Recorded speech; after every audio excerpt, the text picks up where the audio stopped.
It's that time of the year again. Monster Week is an annual community event created and organised by Ginny D and Pointy to bring together TTRPG creators on YouTube. This year's theme is the Fae, so check out the link in the description of this video to take you to the Monster Week playlist to get hours of entertainment and information from a huge variety of very talented folks. For my efforts this year, I picked a topic you may or may not have pondered. In the Fiendish Plains, the clever little imps serve as messengers, couriers, sometimes medics, and always agents of evil. The question is, do they have an equal and opposite version on the celestial planes? Why yes, as a matter of fact they do.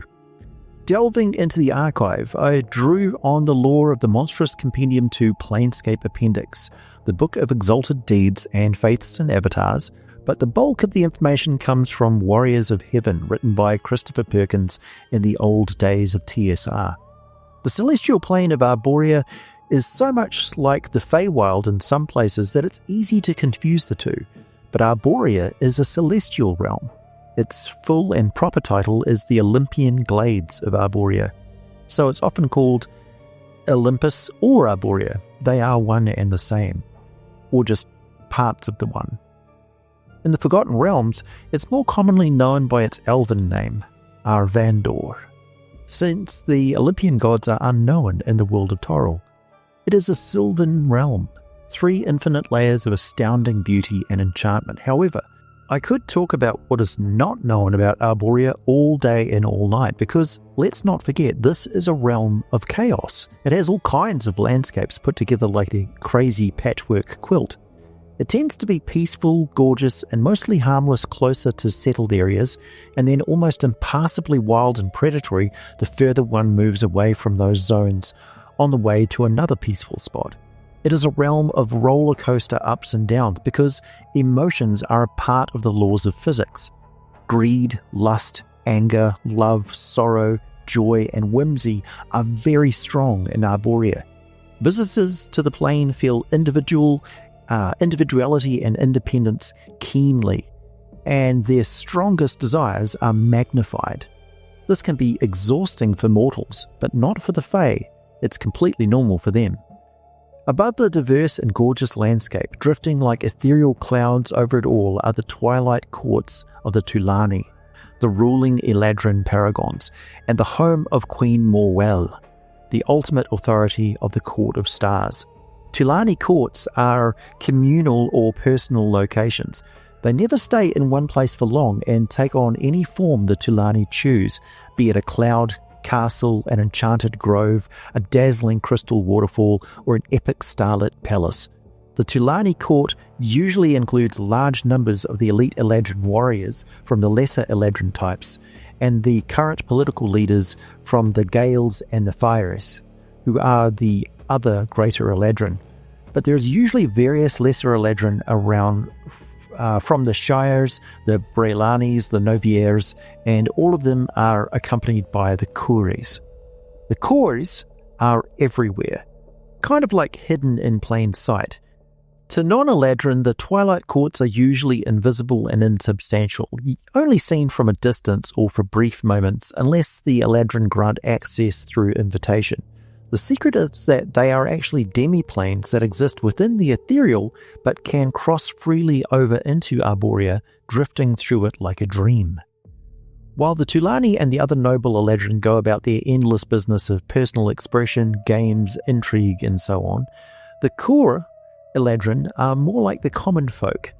They are not fairies of the Feywild, though they seem very similar to those who don't know what they truly are, and few do. There's good reason for that, which I'll get back to in a minute. The Coures, not dwelling among the greater Eladrin, make their homes in the wild forest and deep river gorges of Arvandor.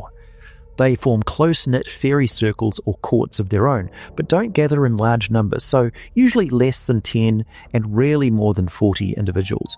But they can remain in one location for quite some time, calling a particular gorge or large mushroom ring their home for centuries.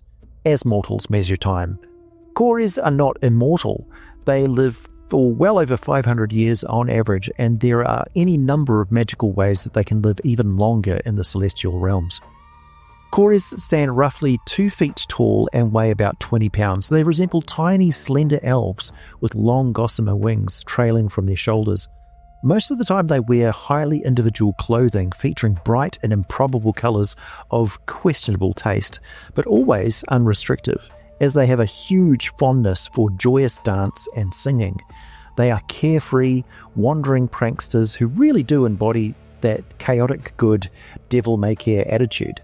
Some of the more nefarious pranksters can lean towards neutral good and incorporate some valuable, sometimes painful life lessons in their pranks, but they are really all good creatures who want to celebrate life, not harm it or end it. Until suddenly they don't, but more on that in a second. At first glance, the Coure don't seem overly different from Fey fairies, but there's a lot more to them than meets the eye. First, they can shapeshift and do so frequently. Second, they can transform into a ball of light, like a will-o-wisp, and they prefer that form when flying any long distance or they need to fly at speed. Third, they are forbidden from revealing their true nature to mortal beings, and they are very effective and dedicated foes of evil. They may be small, but they are mighty warriors when facing down their most hated foes, the goblinoids, orcs, trolls, and evil giants. One minute they're dancing around and singing with tinkering laughter and their soft glow of their celestial light and their preferred twilight darkness. The next minute they are highly agile, damn near impossible to hit, pinpoint accurate snipers and illusionist infiltrators second to none in their skills and fierce, no-nonsense execution of their duties to their cause of goodness, their queen and the noble Tulane court. Once the evil foes are vanquished, they're right back to their joyful little folk in the blink of an eye. It's pretty disconcerting and alien, to be honest. It's very easy to forget or be fooled into thinking these carefree little folk are just frivolous little scamps. You put them anywhere near an imp, mephit, or quasit though, and it's like they become totally different people. Their dances become pinpoint martial arts. Their songs become coded and coordinated battle signals. Their pranks become lightning-fast improvised tactics which can instantly disable a foe and turn the tide of combat immediately in their favour. As beings of chaos, they are masters of asymmetrical warfare. They use their tiny size, speed, shape-shifting bows, fine blades, and magic alongside whatever allies and advantages they can find and create. They know that they work best as hit-and-run support snipers, so they usually call for aid or leap to assist a strong ally to end a fight as quickly as possible. They're not cruel, but they are deadly, so you can expect a small arrow direct to the eyeball, strikes to the most vulnerable areas, tripping, confusion, and making use of their awareness of exactly where the stronger celestial Eladrin and other allied creatures are located, as their role as messengers and couriers makes them extremely good at summoning backup very quickly. Queen Morwell allows the greater Eladrin to operate in any planes they choose, including the material plane, but the lesser Eladrin have some important restrictions. I'll quote the monstrous compendium directly here. Any Eladrin can travel to any upper plane, Isgard, the Outlands, and the Astral Plane. Greater Eladrins can travel to any outer or inner plane, and the Ethereal Plane, or any prime material world. Unlike many fiends, Eladrins can freely enter any world they can reach. They don't have to wait until they're summoned. However, Eladrins are required to veil themselves when traveling in prime material worlds. The same laws that force a Bartizu or Tanari to subject itself to the manipulations of a wizard also prevented an Eladrin from revealing its true nature except under the direst of circumstances. When an Eladrin is veiled, it takes on the guise of a creature native to the world it is journeying in. It may assume a humanoid form, pretending to be an adventurer or a wandering bard. Once committed to its veil, it can't do anything that its assumed identity couldn't do whenever a mortal might be near enough to see. Should an Eladrin violate its veil, it has to return to Arborea for 1001 years before walking the prime material worlds again. Usually the violator Eladrin is allowed a brief time, a few minutes or an hour, to attend any business it has to finish before it is called away. End quote. So let's get down to specifics. What are the supernatural powers of the Coure that you need to know? First off, their little weapons are not your usual one hit point stings. Their blades are as effective as +1 daggers. Their arrows are the equivalent of +1 silver darts, and they have a +4 attack bonus with their ranged accuracy. They are basically nocturnal. They prefer the darkness and their own fairy lights. They can fly with exceptional agility, 3 times as fast as their speed on the ground, and when they transform into a 6-inch wide ball of ethereal light, they double their flight speed again. Just to let that sink in, they can move at 20 feet per round on the ground, or dash for 40 feet. In fairy form, they can fly at 60 feet per round or dash for 120 feet through the air. In the ball of light form, they can move at 120 feet per round or dash for 240 feet with perfect maneuverability. Coure are extremely agile and hard to hit. In 5.5 edition, this would be an armor class of 17, notably better than a pixie or a sprite. When in their light form, this increases to 19, and unless attacking them with magic weapons or spells, you can expect to have disadvantage on your attack rolls. Plus, they are incorporeal. Coure pride themselves on their speed. They are highly valued as messengers and couriers when not singing and dancing. They share stories of where they've been and clever shortcuts or harrowing dangers they avoided on the way. Through this practice, they all learn the best ways to navigate and keep up to date on the location of threats, the ongoings of the noble Eladrin, and the disposition and location of all enemies and dangers within the upper planes. These flippant little flower huggers are absolute gold mines of information if you take the time to dance with them, help them with some donations of fabrics, gems or precious metals, move a big rock, help them move a dangerous plant or some such. Once they know for sure that you are a nice person, they'll share information with you. There's no official 5th edition rules version of the Coure, so when converting to the modern D&D, the most common homebrew approach keeps the core defenses as damage resistance to acid and cold, damage immunity to lightning and condition immunity to being petrified, while adding incorporeal movement traits and resistance to non-magical bludgeoning, piercing, and slashing damage specifically for the ball of light form. I think they should also have resistance to poison damage and the poison condition to reflect their natural habitat in the wild woods of Arborea. Also, never forget that they are vulnerable to cold iron. They take double damage from it and absolutely hate to touch the stuff. I know, in traditional European, especially British, Irish and Scottish folklore, cold iron is basically just a poetic way of saying wrought iron, the everyday metal used for horseshoes, nails, knives, fences and tools. There's no special manufacturing process required in most old stories, but in Dungeons & Dragons, this came to mean specifically iron mined from deep underground sources, which is forged at lower temperatures to preserve its delicate natural properties. Why this became so, I don't know, but it is what it is. Feel free to stick with the folklore. I certainly do.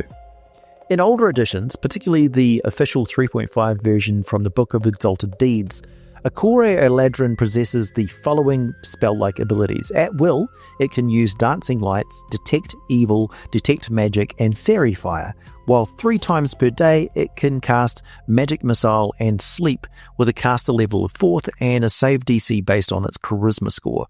Some earlier 2nd edition sources also mentioned occasional use of abilities resembling audible glamour or even Tasha's hideous laughter, though the core listing remained both focused on light, detection, and minor combat or incapacitation effects.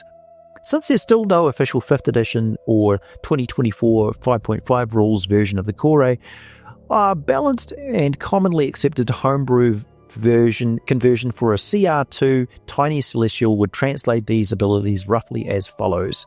The Coure can cast the cantrips Dancing Lights, Detect Magic, and Fairy Fire at will, while it can cast Magic Missile and Sleep each 3 times per day, using Charisma as its spellcasting ability, with a spell save DC equal to 8 plus its proficiency bonus plus its Charisma modifier. These spells function exactly as written in the 2024 Player's Handbook, preserving the Coure's role as a whimsical, helpful, or playfully mischievous messenger of the Twilight Courts without making it overly powerful in combat. Some conversions will add Detect Evil and Good as a once per day or at will option to match its celestial theme. Some Coures carry small wooden shields for minor protection, though they almost never wear armour, relying instead on their agility and celestial grace. For potions, elixirs and fey foods, a Coure favours light, sweet or sparkling concoctions that enhance speed, invisibility or mischief rather than raw power. It may sip on a potion of flying or speed to push its already impressive aerial mobility even further, or consume fey delicacies such as moonflower nectar, starlight berries or honeydew from Twilight Court gardens that grant temporary invisibility, advantage on dexterity checks, or brief boost to their spell-like abilities. Elixirs of hiding or greater invisibility are especially prized for scouting or ambushing evil creatures, while glowing elixirs that shed light or fairy fire-like radiance help it illuminate hidden foes or create distractions. Wondrous items suited to a Coure are usually small, beautiful, and tied to light, music, or nature. They may carry a tiny cloak of elvenkind or a miniature ring of invisibility for stealthier movement, a feather token that creates swirling winds or distracting lights, or a wondrous trinket like a harp or of charming, scaled down to its size that amplifies its playful spells. Some Coures use items that enhance their ball of light form, such as an amulet that allows it to exist inside solid objects without taking damage on the following rounds, so they can fly through trees, rocks and walls, increasing their speed even more. A little tanglefoot bag also works really well. Trained or wild animals that accompany a Coure in physical combat are typically tiny or fey-touched creatures that match its scale and personality. It might ride or direct a trained giant firefly, luminous moth or celestial hummingbird as a mount for faster travel and coordinated strikes, or call upon swarms of friendly butterflies or songbirds that create visual or auditory distractions. They also have close friendships with pixies, sprites, atomies, grigs, spriggans, and all sorts of other fey celestials, many of which never travel to the prime material plane. Plants and natural elements from the Twilight Court also serve as improvised tools. A Coure could fling handfuls of enchanted pollen, or glowing spores that mimic fairy fire, or cause drowsiness similar to its sleep spell-like ability, weaving living vines or luminous flowers as temporary snares, or crush fragrant herbs that release a calming or confusing mist to aid in non-lethal takedowns. So, if you pick a fight with the Coures, they will call or send for aid immediately, retreat and set traps, attack from range with an arsenal of debilitating non-lethal effects, basically pinning you down. They will, if you actually hit one of them, zip in and extract an injured ally away from harm, taking them to the ethereal safety of a nearest Twilight Court. And once backup arrives, such as a far more powerful Eladrin, they will support them in combat while continuing to make your life hilariously, beautifully miserable until you give up or you are dead. To a round of applause from all the other Celestial and Fey who are bound to be watching the fight with great interest and a selection of delicious snacks. Finally, on the world of Toril, home to the Forgotten Realms of Faerun, the Coure may be found in service to only the most noble and good members of the Harper faction. They have a spell that allows them to summon a bunch of Coure to work alongside them for up to a year. But again, I must stress that the Coure are still under strict orders to never reveal their true nature or ever use their extraordinary abilities unless the circumstances are dire, or they run the risk of being recalled to the celestial planes for what is likely to be the rest of their life. Those Harpers are called Harper Paragons, and the spell is called Call Faithful Servants. For those wanting to look for the original lore on them, I do highly recommend reading Warriors of Heaven, the Celestial Planes sourcebook by Chris Perkins. It is absolutely packed with information invaluable for anyone wanting to go adventuring in the celestial realms or understand their activities in the mortal worlds and beyond. Thanks for joining me for this little spotlight on the cutest and most terrifying of the Eladrin. My name is AJ Pickett, your Sage of Candlekeep, keeping the lore of D&D alive and well, on a mission to inspire your games and encourage everyone to roll dice and make the best kind of friends. As always, thanks for listening, and I'll be back with more for you very soon.